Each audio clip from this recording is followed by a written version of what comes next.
Ko brushless. Sige, i-check natin ang baterya niya. Yan, ito yung baterya namin. Tapos yung baterya niya.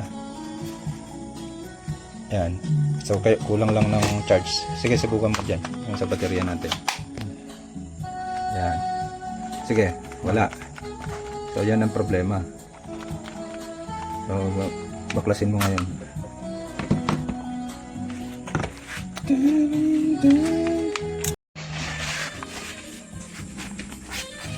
Okay. Background music. Okay lang yan. Para may sounds. Yan.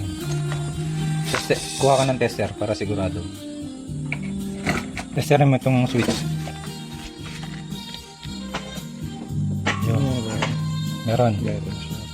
Tapos ganyan mo. Ano kasi ito eh, electronic na. So buo yung ano niya, no. Switch.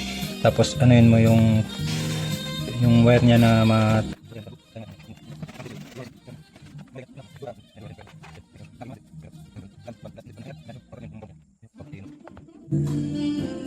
punutin mo to, tapos tignan mo yung paa niya, baka kinalawang lang.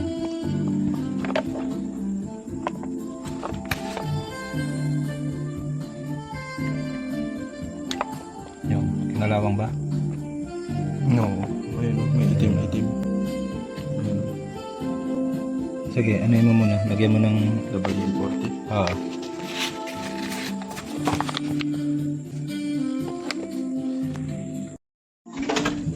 Yan. Ayos na.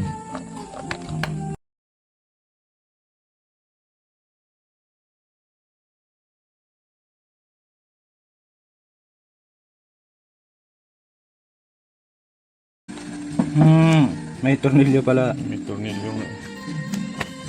Oh, at least alam natin sa susunod. Kaya pala ayaw niya doon.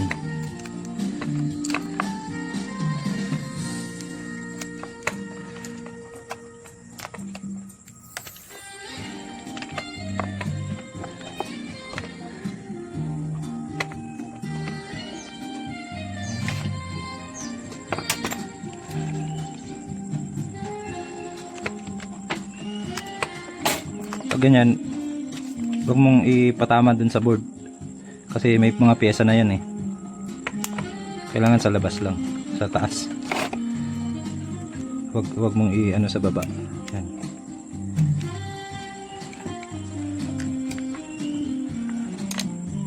Testerin natin yung fuse. Ito fuse yan eh.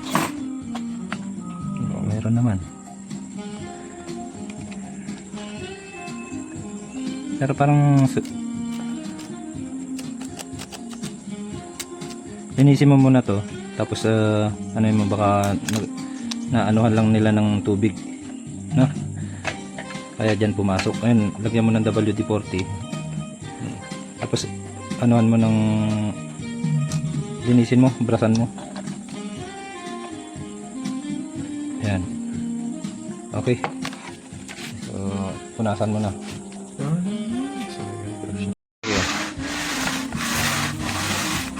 Okay. Wala na? Ayun, wala na yan. Dito sa kabila. Yung socket niya. Ayan. Brasan mo. Sige, subukan mo ngayon. Ibalik yan.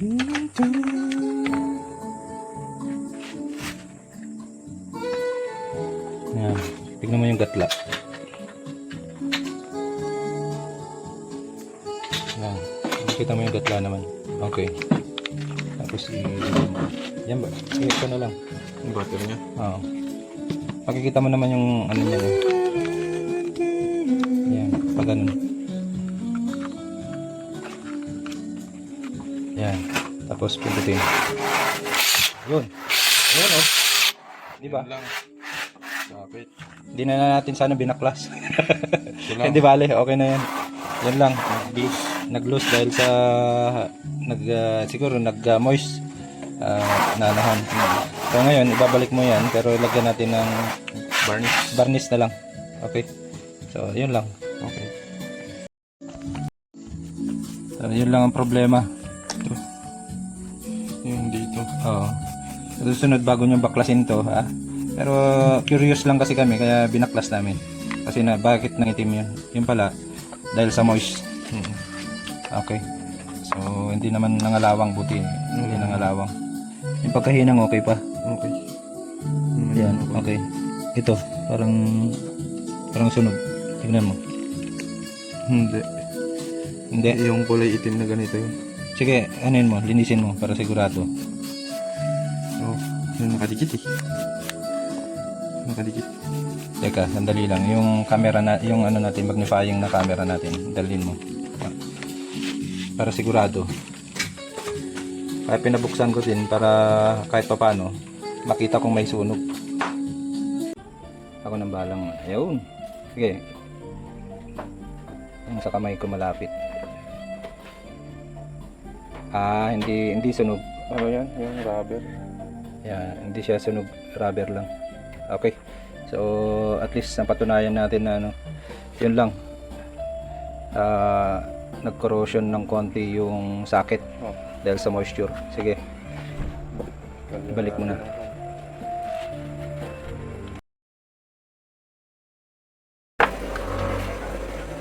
Varnish na lang. Mas okay pa to. Tapos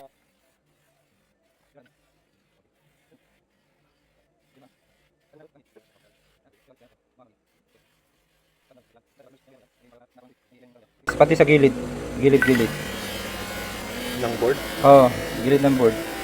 Para hindi pasukan nga. Lahat. Pati ito para ano, Sigurado. siguradong ano.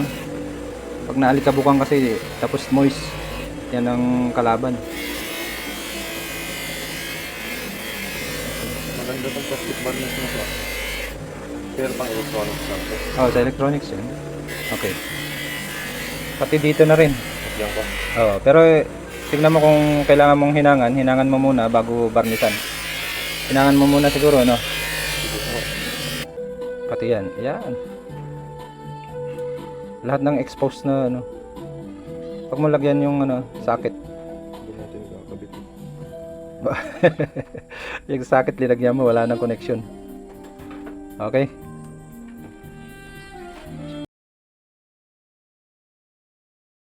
Hinangin natin. Pakihawak ko tayo, Carlo.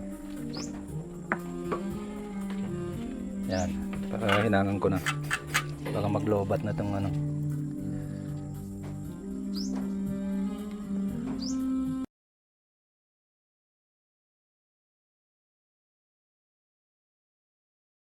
Yan. Actually, hindi naman na okay naman yung hinang, pero pinadoblehin lang namin para sigurado lang. Kasi binuksan na eh. Yan. Okay. Lamigin mo muna. Tapos lagyan mo na ng ano.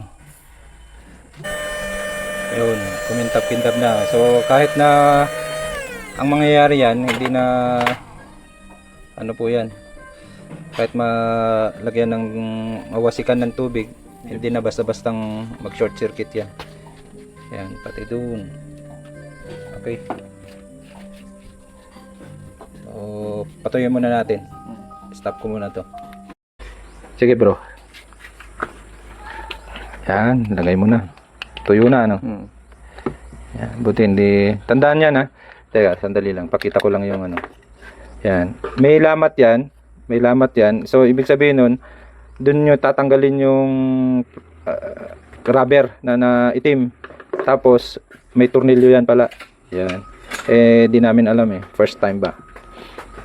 Buti na lang di nabasag. Ano? Yan. At least alam nyo na sa susunod. Wala kang Philips doon na maliit.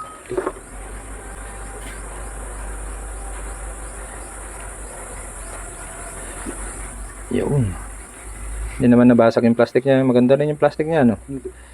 Pinilit na nga natin na tinanggal eh. Ganda pa rin. Ayan, tapos ilak mo to. Ayan, tanggalin mo muna para ipakita mo yung ano. Yan. Ayan, malinis na yan. So, nalagyan namin ng W40. Sprayan ng ganyan para tatalsik yung dumi. Yan ang ginawa namin doon. Okay. Tapos brush.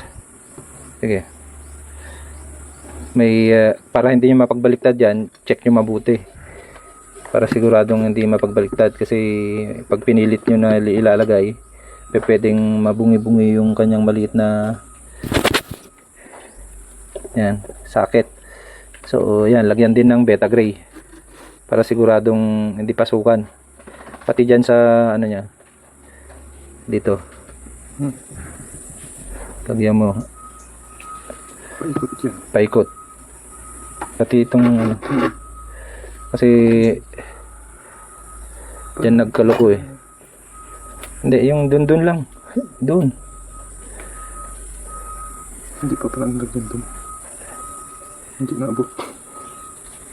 Yun. Okay na. Yan. Tanggalin mo na lang yung dito. Hindi naman kailangan dyan eh. Okay. So, lagay mo na. Tapos yung dito, paglagay. Ituro mo nga, paglagay dito muna. Dito na muna. Yan. Yan. Itaas mo, tapos ipasok yung may ano dyan, gatla. Teka, sandali lang. Yan, may gatla no. Yan, pasok mo doon. Yan, tapos ipasok na. Ayan, ganun ang paglagay niyan.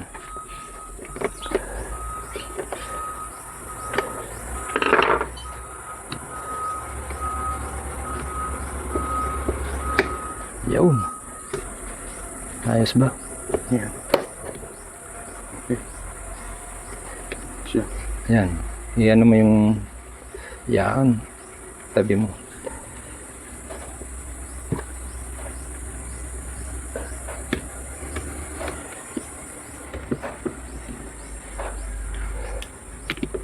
Yun. Lagay mo sa kilid. Para siguradong hindi maipit. Pag naipit yan, pwedeng masira. Last na siguro yan. O hindi pala. Sorry. Yan. Okay.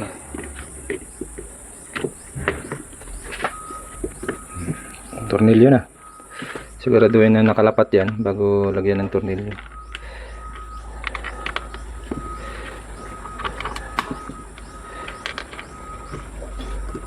Patingin mo ng ano.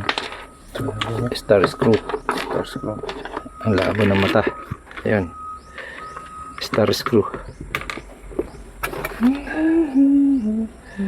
Yung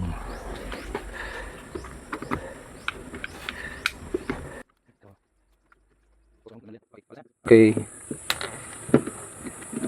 Manual lang kasi kaya medyo matagal. Okay, testingin mo na. Yan yung baterya na. Ilang percent na to? Yan, Charge 2. na. I-charge mo na lang. Mamaya. Charger. Ay, walang charger yan? Ayun, oh. Lagyan mo naman ano, hindi makikita eh. Papel. Kahit ito na lang.